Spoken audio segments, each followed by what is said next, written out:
안녕하세요. 박용모 목사입니다. 여호수아 어떻게 묵상할 것인가 안내하겠습니다. 여호수아서는 이스라엘 백성들이 약속의 땅인 가나안 땅을 정복하는 내용과 가나안 땅을 분배하는 내용을 기록한 역사서입니다. 총 24장으로 되어 있습니다. 여호수아서의 핵심 주인공은 여호수아죠. 그는 모세를 이어서 가나안 땅 정복의 지도자 역할을 했습니다.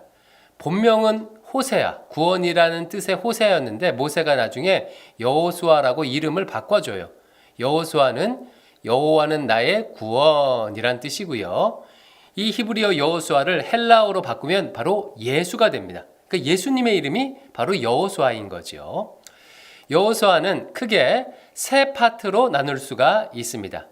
첫 번째 파트는요, 1장에서 12장까지로 가나안 땅을 정복하는 내용입니다. 이 안에는 이스라엘 백성들이 가나안 땅에 정탐꾼을 보내는 내용, 그리고 라합이란 여인이 도와주죠. 그리고 북쪽에서 남쪽으로 흐르는 요단강을 건너서 길갈에서 할례를 받는 내용, 그리고 첫 번째 성인 여리고성을 정복하고, 그리고 두 번째 성 아이성을 정복한 후에 남쪽으로 내려가서 정복전쟁을 하고 북쪽으로 올라갔다가 다시 중간지대를 점령하는 그런 내용으로 되어 있습니다. 이게 이제 첫 번째 파트의 내용이에요. 땅을 정복하는 내용. 두 번째 파트는요, 13장부터 21장까지로요. 이제 땅을 정복했으니까 가나안 땅을 지파별로 분배해야 되겠죠. 땅을 분배하는 내용입니다. 그래서 이 파트 안에서는요, 12개의 이스라엘 지파들에게 요단강을 중심으로 동쪽과 서쪽에 땅을 분배하는 내용입니다. 특이점은 므낫세 지파의 땅이 동쪽에도 하나 서쪽에도 하나 있지요. 그래서 동쪽에 있는 므낫세 땅을 므낫세 반지파, 또 서쪽에 므낫세 반지파 이렇게 표현을 하죠. 또 하나 특이점은요, 단지파, 5시 방향에 있는 단지파 보면은 5시 방향에도 하나 있고 북쪽에도 하나 있어요. 원래 배정받은 곳은 에브라임 옆에 배정받았는데 이곳을 점령하기 어려우니까 단지파가 나중에 북쪽 저기 꼭대기로 올라가서 그 땅을 차지하게 됩니다. 또 하나의 특이점은요, 시므온 지파예요. 시므온 지파는요, 유다 지파 안에 배정을 받았습니다. 이게 좀 특별한 배정이지요. 이렇게 땅 분배하는 내용이 두 번째 파트입니다. 세 번째 파트는요, 이제 마지막 결론 부분으로 22장에서 24장 여호수아가 죽기 전에 세겜에서 고별 설교하는 내용입니다. 너희들 이제 가나안 땅에서 이와 같이 살아라 라고 이스라엘 백성을 앉혀놓고 두 번에 걸쳐서 고별 설교를 해요. 우리 집과 나는 여호와 하나님만 섬길 테니 너희는 어떻게 할 것이냐? 백성들이 우리도 하나님만 섬기겠습니다. 이 땅에서 그렇게 하겠습니다. 해서 땅의 미래에 대한 내용, 여호수아의 고별 설교. 자, 그래서 여호수아서는 아주 구성이 단순해요. 가나안 땅의 정복에 대한 이야기, 가나안 땅의 분배에 대한 이야기, 그리고 그 땅에서 어떻게 살아야 하는지 땅의 미래에 대한 이야기입니다. 즉 땅에 대한 이야기예요. 이것은 무엇을 보여주냐면 하나님께서 아브라함에게 약속하신 두 가지 약속 중에 두 번째 약속을 성취하시는 것을 보여주는 거예요. 하나님은 아브라함에게 두 가지를 약속해 주셨죠. 하나는 하늘의 별과 같고 바다의 모래와 같은 많은 자손을 주겠다라고 약속해 주셨어요. 그 약속은요, 애굽에서 성취가 됩니다. 이스라엘 백성들이 애굽에서 400여년 살 동안요, 자손이 엄청나게 늘어납니다. 그래서 나중에 출애굽할 때는 나올 때 장정만 60만이 될 정도로 정말 많은 자손이 돼요. 그래서 약속이 성취되죠. 그리고 두 번째 약속, 거주할 땅, 젖과 꿀이 흐르는 땅에 대한 약속이 바로 여호수아서에서 성취되는 것입니다. 그래서 여호수아서는요, 하나님께서 자신의 약속을 신실하게 지키시는 것을 보여주는 거예요. 약속을 지키시는 신실하신 하나님이 여호수아 안에 잘 나타나 있습니다. 자, 그렇다면 이와 같은 여호수아서를 어떻게 묵상하면 좋을까? 묵상법 첫 번째, 하나님께서 어떻게 전쟁을 주도하시는지 주의 깊게 보며 묵상하시기 바랍니다. 여호수아서 5장에 보면 이런 특별한 장면이 나옵니다. 여호수아가 첫 번째 전쟁을 위해 여리고성을 향해 가다가 칼을 든 한 사람을 만나요. 여호수아가 묻습니다. 당신 우리 편이요 적군 편이요? 칼 든 사람이 대답해요. 이쪽도 저쪽도 아니고 나는 여호와 하나님이 보낸 군대 장관이다. 여호수아가 깜짝 놀라 엎드립니다. 그러자 그 사람이 너는 내 신을 벗으라 라고 명령합니다. 이 장면은 무엇을 보여주냐면요. 이 전쟁이 여호수아의 전쟁, 이스라엘의 전쟁이 아닌 하나님의 전쟁임을 보여줍니다. 여호수아는 이전까지만 하더라도 이 전쟁이 이스라엘의 전쟁이라고 생각했어요. 그러니까 하나님이 누구 편인가가 중요했지요. 근데 여호와의 군대 장관이 나타나므로 지금 하나님께서 친히 이 싸움을 앞서서 싸우심을 보여줍니다. 이제 중요한 것은 내가 하나님의 편인가 아닌가가 중요하겠지요. 그래서 이 전쟁, 가나안 땅 정복을 하는 전쟁은 여호와 하나님의 전쟁입니다. 전쟁의 주관자 되신 하나님께서 어떻게 전쟁을 이끌어 가시는지를 하나하나 묵상해 보시기 바랍니다. 실제로 이스라엘 백성들은요, 전력상으로 하면요, 그 전투를 치를 수 있는 상태가 아니었어요. 40년 동안 광야 생활을 했지요. 또 변변한 무기도 없었지요. 또 군대만 남자들만 따로 간 게 아니라 부녀자까지 함께 지금 이동하고 있습니다. 도저히 전쟁을 치를 수 없는 상황인데 그럼에도 불구하고 가나안 땅을 정복할 수 있었던 이유는요. 이 전쟁이 여호와 하나님의 전쟁이고 하나님께서 친히 전쟁을 이끄시기 때문에 그렇습니다. 어떻게 하나님께서 전략을 짜시고 어떻게 이기게 하시는지를 하나하나 묵상하다 보면요. 큰 은혜를 받습니다. 우리의 삶도 비슷하지요. 만약 나의 삶이 나의 전쟁이라고 생각하면 하나님께서 내 편인가 아닌가가 중요하겠지요. 그런데 내 삶에 일어나는 수많은 영적 싸움들, 자녀 양육, 사업 이런 것들이 하나님의 것이라고 생각하면 이제 중요한 것은 내가 하나님 편인가예요. 그리고 하나님의 것이라면 하나님께서 반드시 성취하시고 이루실 것입니다. 이런 것들을 묵상해 보시길 바랍니다. 두 번째 묵상법.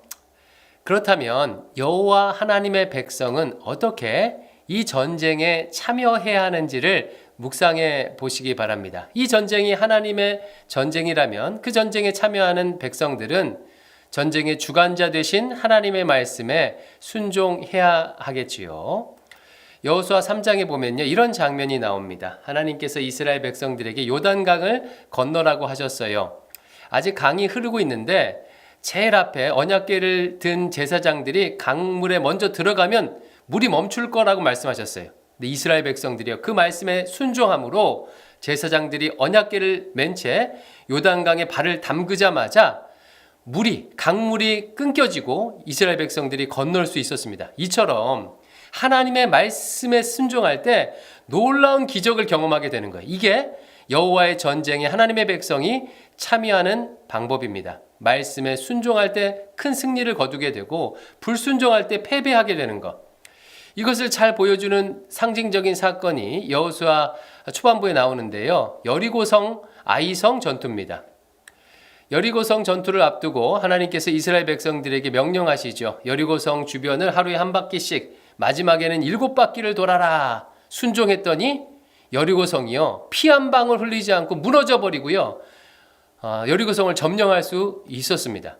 그런데 이 여리고성보다 훨씬 작은 아이성의 경우는요. 정복하는데 실패를 했어요. 왜냐하면 하나님께 드려야 할 전리품을 아간이란 사람이 몰래 땅에 감춰줬습니다. 감추었어요. 하나님께 불순종했어요. 이것이 빌미가 되어 아이성 전투에서는요. 아주 처참하게 패하게 됩니다. 이 두 사건을 통해서요. 여호와의 전쟁에 어떻게 임해야 되는지를요. 분명하게 보여주는 거예요. 하나님의 말씀에 순종할 때 승리하게 되고 불순종하게 되면 객관적인 전력과 상관없이 지게 된다는 것을 보여줍니다. 이것이 전쟁에 참여하는 방법입니다. 말씀에 순종하는 것. 반대로요. 가나안 땅 사람들은 어떻게 해야 할까요? 그 부분도 여호수아서에 나와 있어요.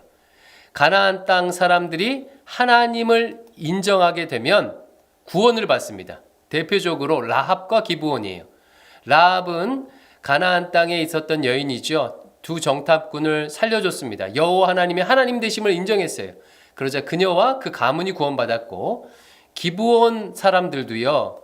여호와 하나님을 인정함으로요. 이스라엘 백성들에게 화친을 맺습니다. 그래서 구원을 받고 살아남습니다. 반면에 여호와 하나님을 인정하지 않고 대적했던 31개의 성읍의 왕들, 가나안 왕들은요, 다 한결같이 하나님에 의해서 다 멸망하게 됩니다. 가나안 땅의 사람들은 하나님을 인정할 때 구원받고 대적하면 멸망한다. 이게 전쟁에 참여하는 방법입니다. 이와 같은 내용들을 묵상해 보시기 바랍니다. 마지막 세 번째, 이스라엘의 타락의 씨앗을 묵상해 보시기 바랍니다. 여호수아는요, 이스라엘 12지파에게 땅을 분배해 줍니다. 요단강을 중심으로 동쪽에, 또 요단강을 중심으로 서쪽에 땅을 분배해 주는데, 문제는요, 이스라엘 백성들이 땅을 다 정복한 다음에 분배한 것이 아니라 정복하기도 전에 분배부터 먼저 한 거예요. 자, 지도를 보시면 요단강 동쪽에 있던 므낫세 지파, 간 지파, 갓 지파, 루벤 지파, 이 세 개 지파는 그래도 땅을 어느 정도 정복했습니다. 또 요단강 서쪽에 있는 므낫세, 에브라임, 유다 지파는 어느 정도 땅을 정복했어요. 하지만 그 밖에 나머지 7지파는요, 땅을 정복하지도 않은 채 일단 명목상으로 땅만 분배받게 된 것입니다. 나중에 이것이 문제가 돼요. 이스라엘 백성들이 가나안 땅에 있는 원주민들을 두려워해서 정복하기를 주저하게 되고요. 결국은 그들과 섞여서 함께 같이 살게 돼요. 혼인하고 같이 살게 됩니다. 그러다 보니까 이것이 나중에 사사기의 비극이 일어나게 되는 원인이 됩니다. 사사시대는요, 이스라엘이 가장 타락했던 시대 중에 하나입니다. 왕이 없으므로 자기 소견에 옳은 대로 행하던 시절이 시절이에요. 그 원인이 어디에 있냐면 바로 땅을 온전히 하나님의 말씀대로 정복하지 못했기 때문이에요.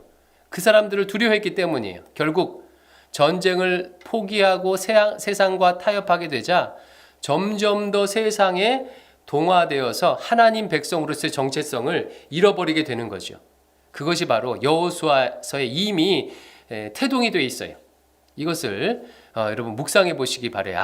이래서 이스라엘 백성들이 타락했구나. 이렇게 믿음이 없어서 가나안 족속을 두려워해서 타락했구나. 땅을 정복하지 못했구나. 그래서 타락했구나. 이것을 묵상해 보시기 바랍니다. 결국 이것을 염려했던 여호수아는요, 죽기 전에 고별 설교를 하면서 이렇게 이스라엘 백성들에게 말합니다. 앞으로 너희가 이 땅에서 섬길 자를 택하라. 오직 나와 내 집은 여호와를 섬기겠노라. 그러자 백성들이요, 우리가 결탄코 여호와를 버리지 않겠습니다. 다른 신을 섬기지 않겠습니다. 여호와 하나님만 섬기겠습니다. 라고 약속을 합니다. 3개 언약을 맺어요. 하지만 이것은 약속일 뿐이었습니다. 결국 정복 전쟁을 마치지 못하게 되자 그들과 함께 섞여 살면서 동화되고 하나님 백성으로서 정체성을 잃어버리게 됩니다. 이 과정들을 여러분 한번 묵상해 보시기 바랍니다. 자, 총 3가지. 하나님께서 어떻게 전쟁을 주도하시는지 묵상하라. 이것은 여호와의 전쟁이다. 하나님의 백성은 어떻게 전쟁에 참여해야 하는지 묵상하라. 말씀에 순종할 때 승리하고 불순종할 때 패배한다. 3번째, 이스라엘의 타락의 씨앗을 묵상하라. 가나안 족속을 두려워함으로 전쟁을 포기하고 세상과 타협하자 점점 더 타락하게 되는 그 원인이 여기에 담겨 있다. 이것을 묵상해 보라. 자, 이와 같이 묵상하심으로 이번 여호수아서를 통해서 은혜를 듬뿍 받으시기 바랍니다. 감사합니다.